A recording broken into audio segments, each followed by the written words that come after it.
brought to you by Agilus Diagnostics. Health test की बात आती है तो मैं भरोसा करता हूँ India's largest diagnostics company Agilus diagnostics. खुद को टेस्ट करते रहो। एक मूवी बहुत क्लासिकल है, शोल है। उसमें डायलॉग है कि बच्चे जब रोते हैं तो माँ कहती है कि सो जाओ नहीं तो गब्बर सिंह आ जाएगा। उसी तरीके से उत्तर प्रदेश की राजनीति में कहा जाता है कि यादव आ जाएगा, मतलब अखिलेश यादव जीत जाएंगे, यादव राज आ जाएगा। तो जो लड़ता है, दो तीन तरीके होते हैं उससे आपको लड़ने के। पहला तरीका ये है कि आपसे अगर लड़ने वाला कमजोर है, सवाल पूछने वाला कमजोर है, तो उसे मिटा दो, वो सवाल ही नहीं पूछेगा। अगर आप उसे मिटाने में सक्षम नहीं है तो उसे पहले उपेक्षित कर दो, उसके सवालों का कोई मतलब नहीं। लेकिन वो भी आप नहीं कर पा रहे हैं तो आखिर में सवाल पूछने वाले को ही हास्यास्पद बना दो, उससे विलन बना दो। जिस योगी ने योगी होने के बाद कहा कि मैं क्षत्रिय जाति का हूं जिसमें भगवान पैदा होते हैं, तो योगी के सवाल पर कभी त्राहिमाम नहीं हुआ जो भगवान की जाति बता रहा। बड़ी विस्तार से बातें हो रही लक्ष्मण भाई। हम लोग पूर्वांचल के हिस्से से आते हैं, आप भी वहीं से आते हैं। एक मूवी बहुत क्लासिकल है, शोल है। उसमें डायलॉग है कि बच्चे जब रोते हैं तो माँ कहती है कि सो जाओ नहीं तो गब्बर सिंह आ जाएगा। उसी तरीके से उत्तर प्रदेश की राजनीति में कहा जाता है कि यादव आ जाएगा, मतलब अखिलेश यादव जीत जाएंगे, यादव राज आ जाएगा।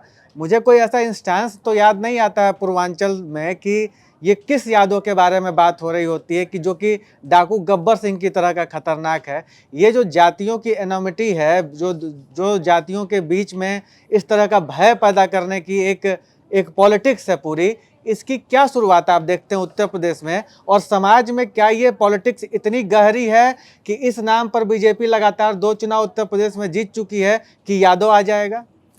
बिल्कुल, बहुत जरूरी सवाल है और इस पर अब फिर मैं इसका जवाब दूंगा तो जाति आएगी। नहीं जाति आए लेकिन इसलिए इसका बात होना चाहिए, लेकिन होना चाहिए। अब ये सवाल इसलिए गंभीर है क्योंकि उत्तर प्रदेश, बिहार, इन दो जगहों पर ही यादवों से डराया जाता है।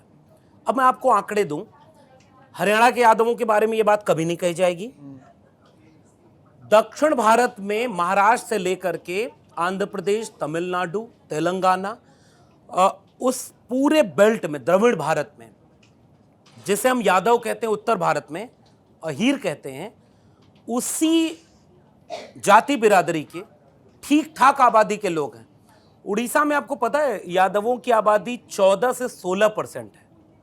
दक्षिण भारत के जिन राज्यों का मैंने नाम लिया उन सब में औसत अगर निकाल लेंगे तो 15 से 17% यादवों की आबादी है, लेकिन वो टाइटल अलग लगाते हैं। ये तो एक बात है कि पूरे देश में इस तरह से कम्युनिटीज हैं, बटी हुई हैं अलग अलग टाइटल से, अलग अलग जगहों से। लेकिन सवाल बड़ा रोचक है कि यूपी और बिहार के यादवों पर ही आरोप लगता है।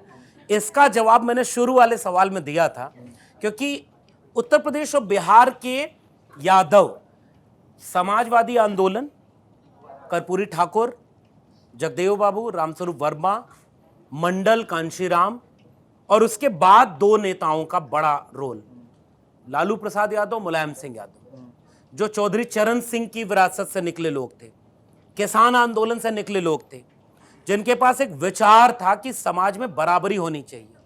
उस बराबरी के लिए लड़ने वाली आवाज उठाने का काम किया इन जातियों ने। तो जो लड़ता है, 2-3 तरीके होते हैं उससे आपको लड़ने के। पहला तरीका यह है कि आपसे अगर लड़ने वाला कमजोर है, सवाल पूछने वाला कमजोर है, तो उसे मिटा दो, वो सवाल ही नहीं पूछेगा। अगर आप उसे मिटाने में सक्षम नहीं है तो उसे पहले उपेक्षित कर दो, उसके सवालों का कोई मतलब नहीं। लेकिन वो भी आप नहीं कर पा रहे हैं तो आखिर में सवाल पूछने वाले को ही हास्यास्पद बना दो, उससे विलन बना दो।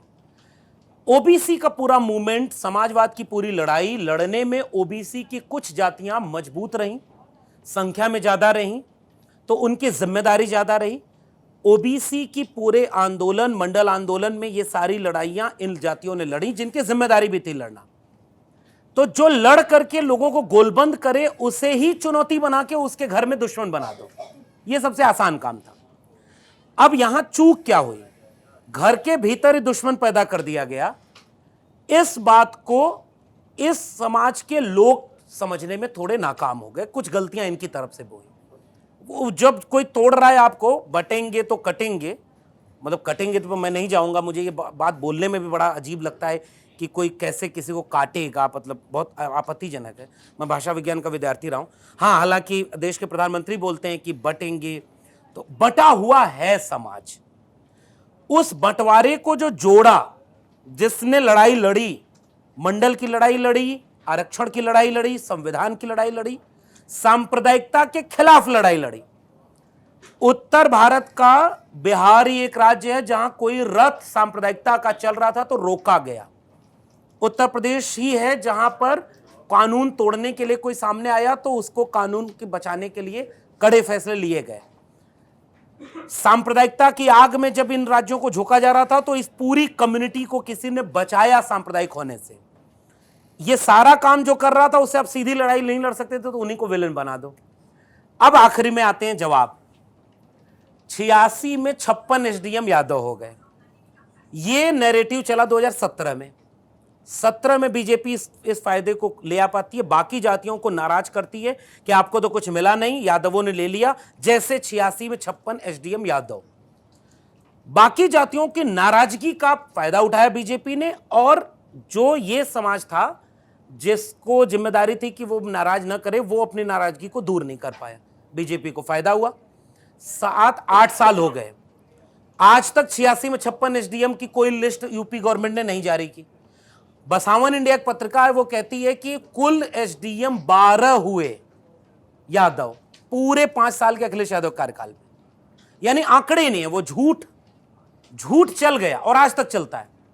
आज भी बीजेपी के बड़े बड़े प्रवक्ता बोल देते हैं अकेले यादव एसडीएम हो रहे थे। आज उत्तर प्रदेश के मुख्यमंत्री की जाति के डीएम, एसपी सबसे ज्यादा उत्तर प्रदेश में है। मीडिया में कोई खबर कभी नहीं चली कि योगी का ठाकुरवाद। 2 पत्रकार उत्तर प्रदेश के, 2 पत्रकारों ने ठाकुरवाद पर पोस्ट लिख दी कि मुख्यमंत्री के कार्यालय से लेकर सचिवालय और जिला चलाने वाले डीएम, एसपी कितने ठाकुर हैं। दोनों पे मुकदमा हो गया। सुप्रीम कोर्ट ने रोका कि पत्रकार को आलोचना करने से नहीं रोक सकते। जो सबसे बड़ा जातिवादी है, पता नहीं मतलब योगी के किसी भी जिस योगी ने योगी होने के बाद कहा कि मैं क्षत्रिय जाति का हूं जिसमें भगवान पैदा होते हैं, तो योगी के सवाल पर कभी त्राहिमाम नहीं हुआ जो भगवान की जाति बता रहा। और जो यादवों को विलेन बनाया उसने आज तक आंकड़े नहीं दिए। ये पॉलिटिक्स है सर, जो लड़े उसको विलेन बना दो। इसीलिए अखिलेश यादव ने एक पीडीए का स्लोगन ले आया है, पिछड़ा, दलित, अल्पसंख्यक, आदि आबादी। मुझे लग रहा है अपने आप वो उसकी काट है, वो इंक्लूसिव है, वो 90% लोगों को उनका हक देने की बात करती है। इस एमवाई की काट पीडीए है, और पीडीए में मुझे लगता है कि इसका जवाब भी छिपा हुआ है। आखिर में 69,000 शिक्षक भर्ती घोटाला हुआ तो सबका हक मारा गया। आपने ठीक पूछा कि पूर्वांचल में कौन ऐसा यादव था विलन। जितना बड़ा कोई यादव का नाम लेंगे पूर्वांचल के विलन का, उससे बड़ा नाम किसी ठाकुर का आ जाएगा, और आज वो एमएलसी होगा कि पुलिस कस्टडी में होगा या पुलिस प्रोटेक्शन में होगा, पूर्वांचल के लोग अच्छे से जानते हैं। तो ये पॉलिटिक्स है, क्लियर पॉलिटिक्स है। जो आपके हक की बात करे, जो आपके लिए लड़े, उसे ही विलन बना दो तो वो सवाल भी पीछे हो जाएगा और बाकी लोगों की नाराजगी का फायदा होगा। लेकिन ये 1 बार 2 बार चलता है, उससे ज्यादा नहीं चलता।